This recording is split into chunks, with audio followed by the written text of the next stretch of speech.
Mike's on. All right, a little after 6. Thank you, Bob. And again, thank you to everybody here at the Fan for from Bob to the Mink Man, to my guys here, Mons and Chris McGonigal, to represent all the producers we've had and all the board ops we have had through my days and through the Mike and the Mad Dog days, to all the people I've worked with here, from Eddie C. to the dog, to Imus, to all the people who have been a part of the Fan for all these many years. And I'm not going to mention everybody because I don't want to leave anybody out, but from Susan Wallman to, to all the different people, to everyone who's worked here, to all the different shows, to Joe and Evan, to all the different guys who have ever worked on the station, and all the people who came in. There's a lot of them that are still here that broke in the 80s, more than you would think. There's a lot of them that have been here because the Fan has always, from the beginning, has really been a team. It has been covered like a team. We've acted like a team. And we have always been, I think, even though we've had our squabbles at times and stuff, we've always been run like a team, and we're a very successful and proud operation. And I, for one, am very proud of what we've accomplished here, what we accomplished as Mike and the Mad Dog, what I've accomplished, but also everything that the Fan has accomplished. We have built something that I think is got substance. It's become an iconic station. It's become a station that is revered for the fact that it was the first sports station and really started a complete generation of this format that has saved the AM dial, which has become very successful on the FM dial, which has become very prominent. And just the fact that when we started, being a sports talk show host was something that was a fringe element, to now the sports talk show host is the prominent guy. He is the tastemaker. He is the guy who sets the course, who sets the agenda in every town in America. In the old days, it was the columnist. For a little while, it might have been the guy who did the 11 o'clock news.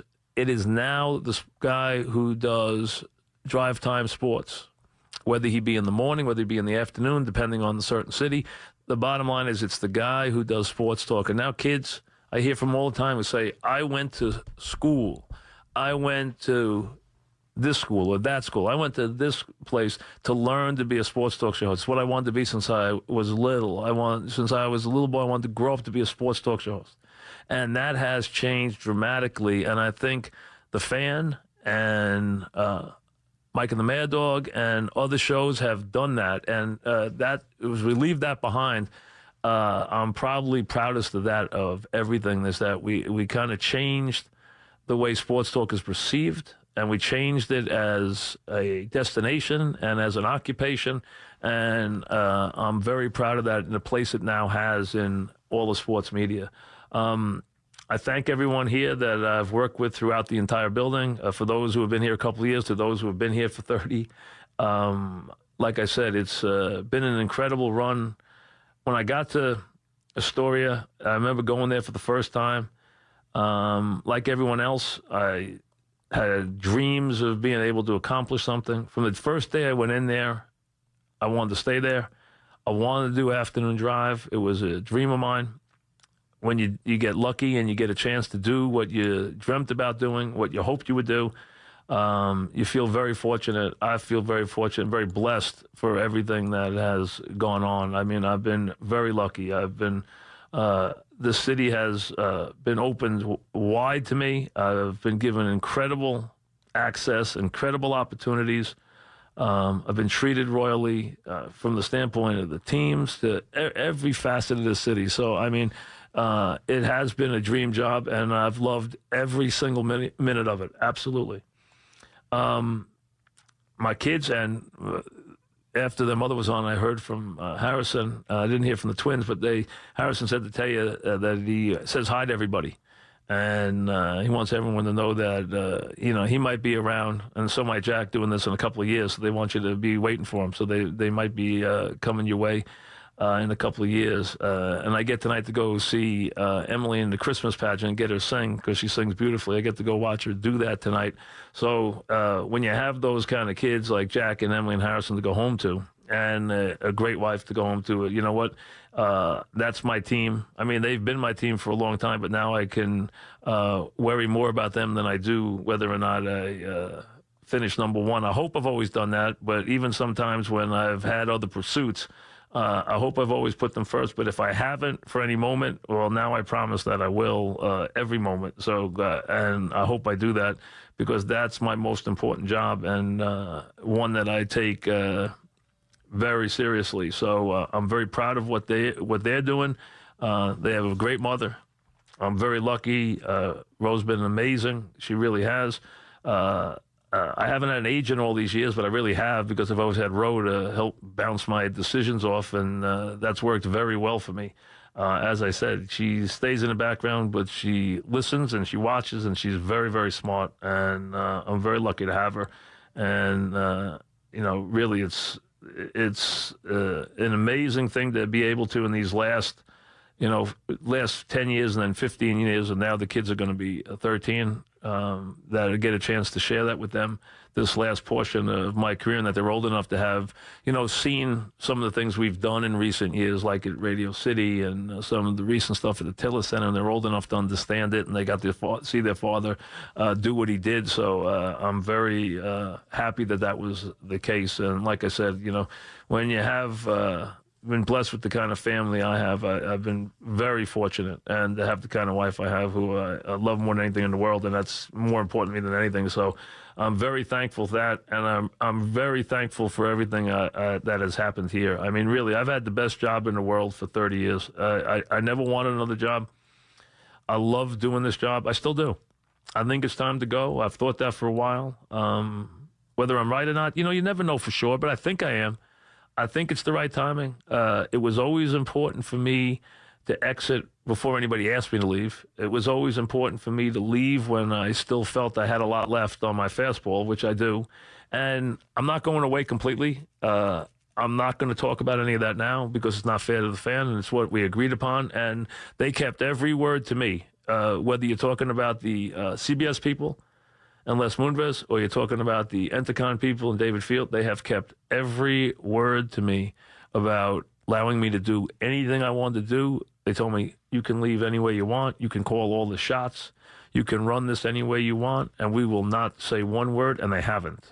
CBS didn't, Entercom didn't, and I thank them for that, so I will honor what I promised, and I will wait for another day to talk about what I have planned for the future, and we'll talk about that in the weeks and months to come. So I'm looking forward to it, and I'll be looking forward to reconnect with the audience, which is so important to me. I mean, I have carried that audience with me every day since the day Mike and the Mad Dog started. They have been with me as something I look at as being very real, and something that is very important, and something I base what I do on. I really do. I have always thought about that. It's not just going in and doing a show and not thinking about who you're performing for. I've always been very conscious of the audience and what the audience wants. I've always thought about that and tried to. It was never about what I wanted to talk about. It was what I thought the audience wanted to talk about.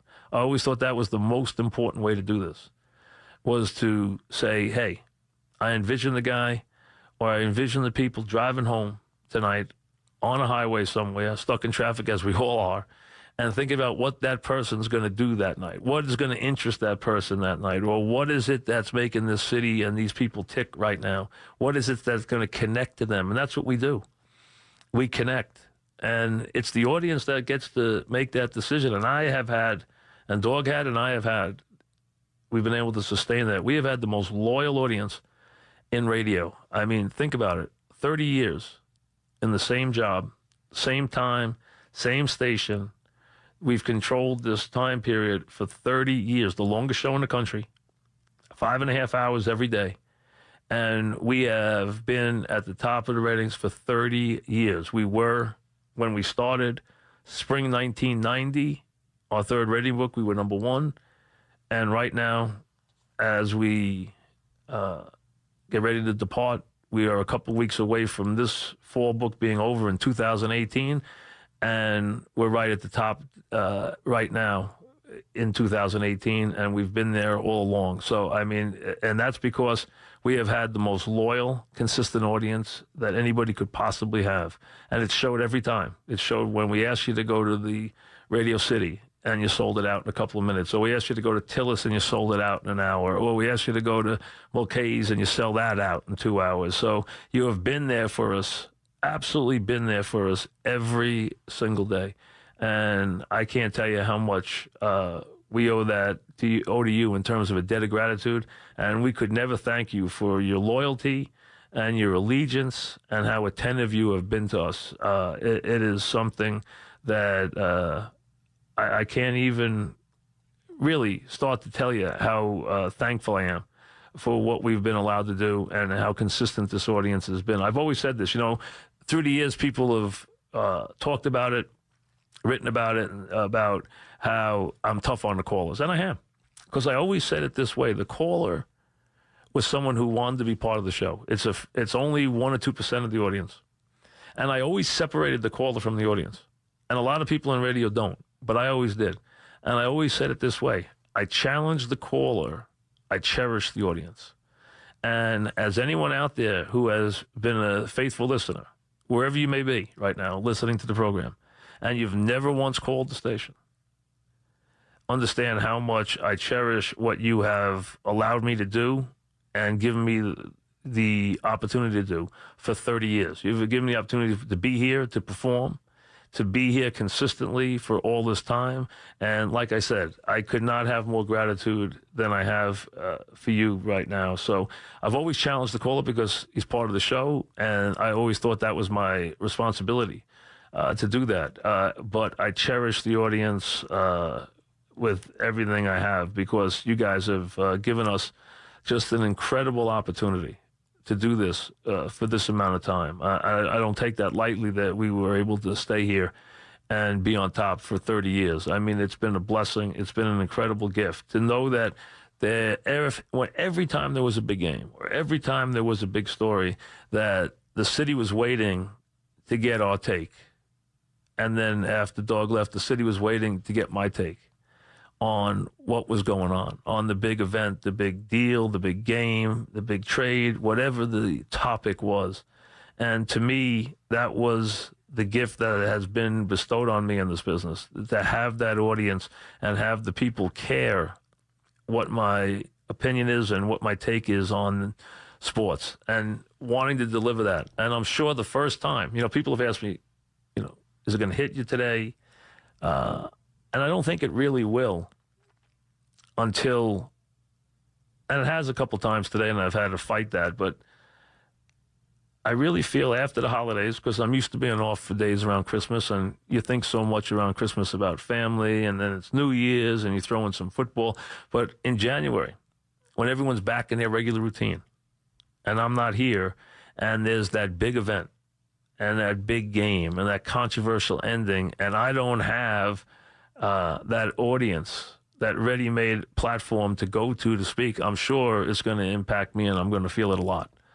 And then I'll know exactly where I am, because I've had that for so long, and that has been with me every day for so long, and I can't tell you how much I've loved that and how much it has meant to me. I really believe that I've had the best job that anyone could have in this city, not just for sports, for anything, for any kind of broadcasting, any kind of entertainment. I never once, until when I decided to leave 2 years ago, I never once thought of leaving here, not one time, from 1989 until 2 years ago. Not one time did I ever talk to anybody about it. Not one time did I entertain an offer. I never considered leaving once. That's how much I love this job. That's how much I thought how special it was to be put in this position. Once we had found out early on that we were going to be successful, which, fortunately for Dog and I, after a rocky start, we did find out very quickly that what we were doing was working.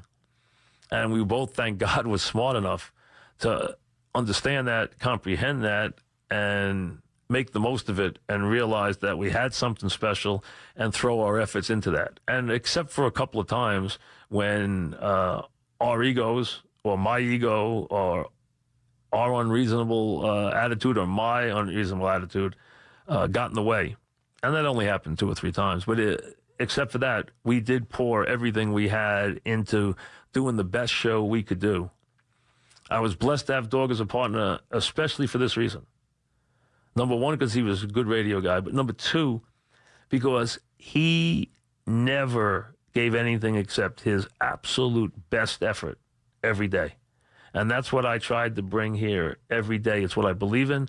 I tried to always come in here prepared. I tried to always come in here and give you the best effort I could ever give you. I never mailed in a show.